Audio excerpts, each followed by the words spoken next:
ప్రాచీన చరిత్ర తాలూకా ఆధారాలు మీ దగ్గర ఏమున్నాయి? చరిత్ర ఆధారాలు ఏమున్నాయి అంటే మొట్టమొదట రొమిల్లా థాపర్ పుస్తకాలు చదివిన తర్వాత నేను బాగా తీవ్రంగా ఆలోచించాల్సి వచ్చింది. ఆలోచించి ఆ హరప్పా ముద్రికల్నే పరిశీలన చేసి 88 ఆధారాలు అప్పట్లో సంపాదించాను. ఇప్పుడు 23 ఏళ్ల వెనక అది మొదటి ప్రారంభం పరిశోధన. 23 ఏళ్ల వెనక 88 ఆధారాలతోటి నేను హరప్పా సంస్కృతిలో వైదిక సంస్కృతి అని ఒక పుస్తకం రాశాను. అది ఒక ఆర్కియాలజీ డిపార్ట్మెంట్ ఆయన చదివి ఆయన అన్నారు, ఆనాడు 5000 ఆధారాలు దొరికాయి, మీరు అవశేషాలు దొరికాయి, మీరు కేవలం 88 ఆధారాలు రాస్తే ఎలా సరిపడుతుంది, మొత్తం మీరు సంపాదించి రాస్తే అప్పుడు విశ్వసిస్తారు అన్నారు ఆయన. నేను నిజమే అనుకుని దానికోసం కలకత్తా వెళ్ళాను. మ్యూజియంలో కొన్ని బొమ్మలు తెచ్చి హరప్పా సంస్కృతిలో నమ్మక రుద్రుడు అని వ్యాసం రాశాను. నమ్మక రుద్రుడు అంటే వేదంలో నమ్మకమైన భాగం ఉంది. మీరు శివాలయానికి వెళ్ళినప్పుడు అక్కడ అభిషేకం చేస్తుంటారు, చూస్తుంటారు. నమ్మకంతోనే అభిషేకం చేస్తారు. ఆ నమ్మకంలో శివునికి ఏ లక్షణాలు ఉన్నాయో ఆ లక్షణాలు హరప్పా రుద్రంలో ఉన్నాయి. అవి నిరూపిస్తూ రాశాను. హరప్పా సంస్కృతిలో మరి ఇంకా హయగ్రీవుడు, హరప్పా సంస్కృతిలో ప్రణవం, హరప్పా సంస్కృతిలో శివావతారాలు, హరప్పా సంస్కృతిలో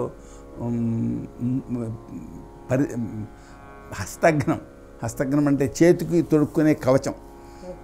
హరప్పా సంస్కృతి ముందు నమ్మకంలో ఉందన్నమాట. అలాగే వేదంలో ఉంది.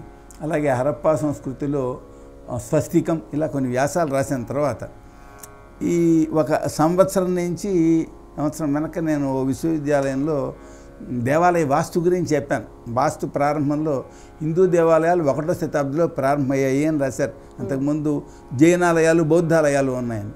ఇంకా ఈ సంవత్సరం నుంచి నాకు మనస్సుకి స్థిమితం లేక అదే విషయం పరిశీలిస్తూ ఉన్నాను. ఎందుకంటే నా దగ్గర ఇప్పుడు దాదాపు 250 పైగా ఆధారాలు ఉన్నాయి. ఏది ఈ హరప్పా సంస్కృతియే కాదు, ఇప్పటికీ 10,000 సంవత్సరాల నుంచి ఈ సంస్కృతి ఉంది అని చెప్పడానికి 10,000 ఆధారాలు ఉన్నాయి ఇప్పుడు నా దగ్గర. అది టీష్ వాళ్ళు మన చరిత్రను మార్చారనే వాదనల వెనుక ఉన్న కారణం ఏమిటి? ఇది వాదం కాదు, ఒక వాస్తవం. నేను 2 అంశాలు చెప్పాను కదా. ఇది కేవలం వాదించే అంశం కాదు. ఇప్పుడు 2 అంశాలు. ఒకటి, ఈ క్రీస్తుపూర్వం 4వ శతాబ్దిలో ఉండేటువంటి చంద్రగుప్తుడిని 48 తరాలు వెనకాల ఉండేటువంటి మౌర్య చంద్రగుప్తుని ఏకం చేశారు అనేది ఒకటి. అది ఒక గ్రంథంలో రాశారు ఒకరు. ఆయన రాసింది నిజమా కాదా అలా ఉంచండి. వీళ్ళకి ఈ పేర్లు తెలియడానికి కారణం ఎవరు? చంద్రగుప్తుడనే ఒక ఆయనకు రాజు పాలించాడు అని తెలియడానికి ఎక్కడుంది కారణం? ఆ వంశాలు ఎక్కడి నుంచి తెలిసే? పురాణాల్లో తీసుకున్నారు. మనకు ప్రాచీన పురాణం విష్ణు పురాణం. వ్యాస మహర్షి పురాణాలు రాశాడు అని లోకంలో ప్రసిద్ధి ఉంది కదా. వ్యాస మహర్షి తండ్రి పరాశరుడు చెప్పినటువంటిది విష్ణు పురాణం. అది చాలా సంక్షేపంగా ఉండదు, మరి విస్తారంగా ఉండదు. దాంట్లో 4వ అంశంలో వరుసగా రామచంద్రుని యొక్క 34వ తరంలో ఉండేటువంటి ఇక్ష్వాకు తండ్రి మొదలుకొని, ఆయన పేరు భరతుడు అంటారు. రామచంద్రుడి కంటే 34వ తరం పైవాళ్లలో ఆయన పేరు భరతుడు. ఈ బ్రహ్మాండ పురాణంలో ఉంది. ఈ భరతుడనే ఆయన ఈ దేశాన్ని పాలించడం వల్ల ఆయన భారత వర్షం అని పేరు వచ్చింది. భారత వర్షం ఎక్కడి నుంచి ఉంది? గంగ పుట్టిన చోటు నుండి కన్యాకుమారి వరకు ఉంది ఈ భారత వర్షం. ఆయన పాలించాడు. ఎలా పాలించాడు? వ్యవసాయం ప్రారంభించి ప్రజలకు తిండికి లోటు లేకుండా చేశాడు. ఈ మాట వేదంలో ఉన్నది. కృష్ణయజుర్వేదంలో తైత్తిరీయ బ్రాహ్మణంలో ఉంది ఈ మాట. ఏమంటే ఆయన మొదటి పట్టణం కట్టాడు, దాని పేరు అయోధ్య. ఇది రామాయణంలో ఉన్నది. అప్పటి నుంచి పాలించడం వల్ల దేశానికి పేరు వచ్చింది. దేశానికి భారత్ అనే పేరు ఎందుకు వచ్చిందో చాలామంది తెలియదు. ఏదో కారణాలు చెప్పున్నారు, ఏవో అర్థాలు చెప్పుకుంటారు. కానీ శ్లోకపూర్వకంగా బ్రహ్మాండ పురాణంలో ఈ అంశాలు ఉన్నాయి, వాళ్ళు చెప్పారు అనేమాట. రామాయణంలో అయోధ్య కట్టించాడనే మాట ఉంది. వేదంలో ఆయన వ్యవసాయం ప్రారంభించాడనే మాట ఉంది. ఆయన పేరు మీద ఇంత పెద్ద దేశానికి భారత వర్షం అని పేరు వచ్చింది, ప్రజలకి భారతులు అనే పేరు వచ్చింది అని ఉంది. ఏమండి? కనుక ఇది ఒకటి. ఇంకా 2వ అంశం ఏంటి? ఆ తరాలు అప్పటి నుంచి ఇప్పటివరకు దొరుకుతున్నాయి, పాలించిన వాళ్ళు దొరుకుతున్నారు, వాళ్ళు కట్టిన పట్టణాలు దొరుకుతున్నాయి, వాళ్ళు కట్టిన పట్టణాలు దొరుకుతున్నాయి. ఇప్పుడు మిథి అనే ఆయన ఉన్నాడు, ఆయన కట్టింది మిథిలా నగరం. మిథిలా అనే పేరు ఎలా వచ్చింది తెలియదు. అక్కడ చరిత్ర చూస్తేనే తెలుస్తుంది. ఈ చరిత్ర ప్రకారం తెలియదు, అంతా అంధయుగంలో చేరిపోయింది. కనుక మనకు తెలిసిన చాలా అంశాలు తెలియనిగా అయిపోతాయి. మధుర పేరు ఎలా వచ్చింది? మధు అనే ఆయన కట్టిన పట్టణం వల్ల మధుర అయింది. ఇలాగా మన దేశంలో ఎన్నో పట్టణాలకు ఆయా రాజులు తమ పేర్లు పెట్టుకున్నారు, వాటి ద్వారా పేర్లు వచ్చాయి. కనుక అవేవి తెలియకుండా అవన్నీ ఉన్నాయి. మరి ఆ పేర్లు ఉన్నాయి, ఆ శాసనాలు ఉన్నాయి. అన్నిటికంటే అతి ముఖ్యం ఎస్ఆర్ రావు గారు సముద్ర తీరంలో బేట్ ద్వారక దగ్గర తవ్వినటువంటి ప్రదేశాల్లో ద్వారక దొరికింది. ఆయన రాశాడు, ఇది కృష్ణుని ద్వారక అని రాశాడు. అక్కడ విష్ణుమూర్తి విగ్రహం దొరికింది, అక్కడ ఒక గంట దొరికింది, అక్కడ ఒక ఓడకు సంబంధించినటువంటి ఓడ లంగర్ వేసేటువంటి దానికి సంబంధించిన పదార్థాలు వస్తువులు దొరికాయి. ఇలా ఎన్నో వస్తువులు దొరికాయి. మరి దొరికితే ఇంకా బాధం ఏంటిది?